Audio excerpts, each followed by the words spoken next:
La guérison de la femme hémorroïs, un miracle d'espoir et de foi.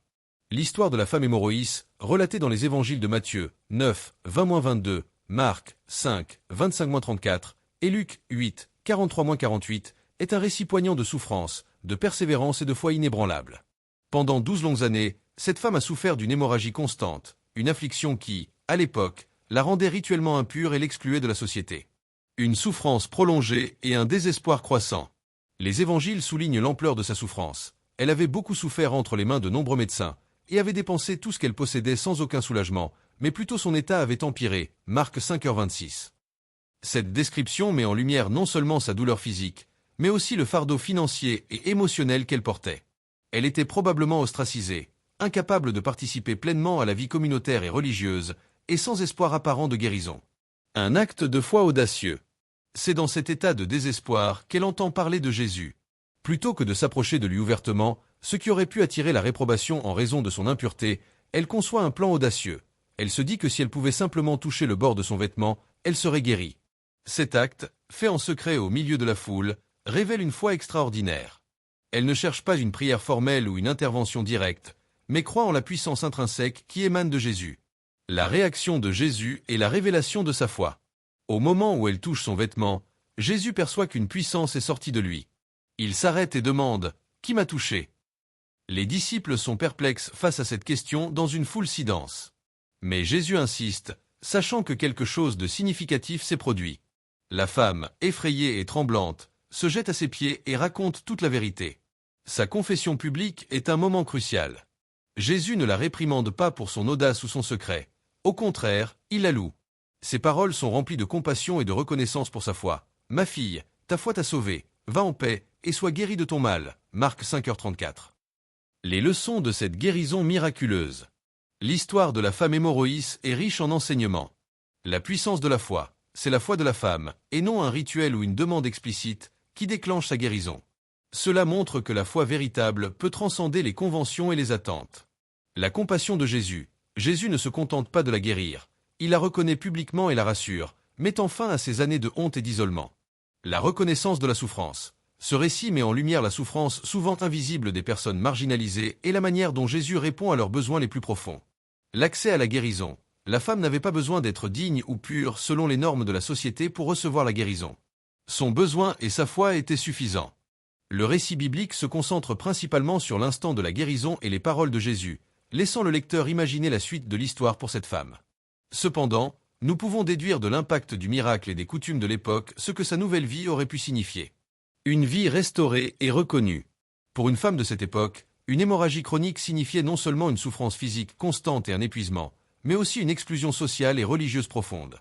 Selon la loi mosaïque, Lévitique 15, 25-27, toute personne atteinte d'un écoulement de sang était considérée comme rituellement impure. Cela impliquait isolement social. Elle ne pouvait pas interagir librement avec sa famille, ses amis ou la communauté. Tout ce qu'elle touchait, ainsi que les personnes avec qui elle entrait en contact, devenait également impure. Exclusion religieuse.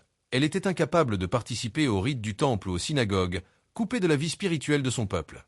Ruine financière. Comme le dit l'évangile de Marc, elle avait dépensé tout ce qu'elle possédait en quête de remède, ce qui l'avait probablement laissé dans la pauvreté. La guérison de Jésus a donc eu des répercussions profondes et transformatrices qui allaient bien au-delà de la simple cessation de l'hémorragie. Pureté retrouvée. Elle était désormais rituellement pure, lui permettant de réintégrer pleinement sa communauté et sa vie religieuse. Elle pouvait de nouveau toucher les gens, partager des repas, entrer dans les lieux de culte sans craindre de souiller les autres ou d'être elle-même rejetée. Santé restaurée. Après 12 ans de faiblesse et de douleur, elle retrouvait une énergie et une vitalité qu'elle n'avait probablement pas connue depuis longtemps. Dignité et honneur. Jésus l'avait non seulement guérie, mais il l'avait aussi reconnue publiquement. En l'appelant ma fille et en louant sa foi devant la foule, il lui a rendu sa dignité et a brisé le tabou qui l'entourait. Cette validation publique était inestimable.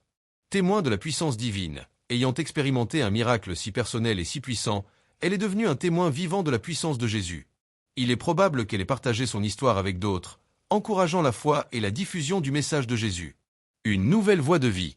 On peut imaginer que cette femme, libérée de son fardeau, a pu vivre une vie normale, participer aux fêtes, aux mariages, aux rassemblements familiaux sans peur. Servir Dieu. Elle pouvait maintenant adorer et servir dans le temple ou la synagogue, si elle le souhaitait, avec un cœur rempli de gratitude. Raconter son histoire. Son témoignage aurait été une source d'inspiration pour ceux qui souffraient ou qui doutaient, renforçant la foi des premiers chrétiens. Bien que la Bible ne nous donne pas de détails sur sa vie après ce moment, l'impact de la rencontre avec Jésus aurait transformé son existence de manière radicale et durable. Elle est passée de l'obscurité de la maladie et de l'isolement à la lumière de la guérison, de la dignité et de la reconnaissance. Son histoire est un puissant rappel que la foi peut non seulement guérir le corps, mais aussi restaurer l'âme et la place d'une personne dans le monde. L'histoire de la femme hémorroïs ne se termine pas simplement avec sa guérison physique. Le fait que Jésus l'ait appelée ma fille et qu'il ait publiquement loué sa foi transforme cet événement personnel en un moment de profonde signification pour elle et pour les témoins. Bien que les évangiles ne nous fournissent pas de suite narrative explicite sur la vie de cette femme, nous pouvons contempler la continuité de son histoire à travers plusieurs perspectives. 1. La continuité de sa vie personnelle. Une transformation profonde. Imaginez la vie de cette femme après la guérison. Pendant 12 ans, elle avait été non seulement physiquement affaiblie, mais aussi socialement isolée et rituellement impure. Soudain, elle est libérée de ses fardeaux. Réintégration sociale et religieuse. Sa guérison signifiait qu'elle était de nouveau pure selon la loi mosaïque. Elle pouvait participer à la vie de sa communauté, aller au marché, assister aux rassemblements familiaux, et surtout, entrer dans le temple ou la synagogue sans souiller les autres ou être considérée comme impure. Ce retour à une vie normale après plus d'une décennie d'exclusion devait être une immense libération. Restauration de la dignité. Les paroles de Jésus, « Ma fille, ta foi t'a sauvée, va en paix » lui ont rendu sa dignité et son honneur aux yeux de tous. Elle n'était plus une paria, mais une personne reconnue et validée par le Maître lui-même. Cela a probablement guéri des blessures émotionnelles et psychologiques bien plus profondes que la seule hémorragie. Témoignage vivant. Sa vie est devenue un témoignage vivant de la puissance de Jésus. Il est fort probable qu'elle ait raconté son histoire à quiconque voulait l'entendre, glorifiant Dieu et renforçant la foi des premiers croyants. Son récit personnel aurait été une source d'encouragement et d'espoir pour d'autres personnes souffrant de maladies incurables ou d'exclusion. 2. La continuité dans le grand récit des évangiles. La guérison de la femme hémorroïs n'est pas un événement isolé. Elle s'insère dans le ministère plus large de Jésus et contribue à démontrer qui il est. La preuve du Messie. Ces miracles étaient des signes indéniables que Jésus était le Messie promis. Il confirmait ses paroles et validait son autorité divine. Chaque guérison ajoutait une couche de preuve à sa mission. L'extension de son amour, l'attention de Jésus à cette femme, qu'il aurait pu facilement ignorer dans la foule, montre son amour inclusif pour les marginalisés, les souffrants et ceux que la société avait rejetés. Il ne se souciait pas des conventions sociales ou religieuses qui imposaient l'isolement. L'importance de la foi. Cette histoire est un exemple éclatant du thème central de l'Évangile. La foi est la clé de la guérison et du salut. Ce n'est pas le prestige, la richesse ou le statut social qui importe, mais une foi simple et persévérante. 3. La continuité pour les premiers chrétiens et au-delà.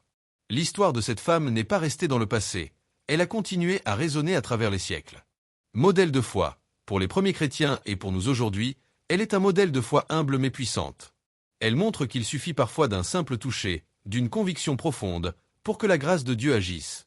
Encouragement dans la souffrance. Son histoire offre un immense espoir à ceux qui souffrent de maladies chroniques ou qui se sentent exclus.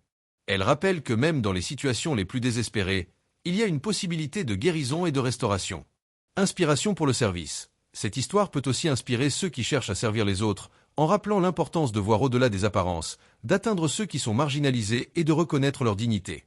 En somme, bien que nous n'ayons pas de chapitre suite dans la Bible décrivant en détail ce qui est arrivé à la femme hémorroïs, son histoire continue à se dérouler dans la foi des générations successives. Sa guérison n'était pas seulement une fin à sa souffrance, mais le début d'une nouvelle vie, un témoignage durable de la puissance transformatrice de Jésus et de l'importance d'une foi audacieuse. Si vous avez apprécié cette exploration de l'histoire de la femme hémorroïs et souhaitez découvrir d'autres récits bibliques fascinants, n'hésitez pas à commenter, à vous abonner et à activer la cloche de notification pour ne manquer aucune de nos prochaines discussions.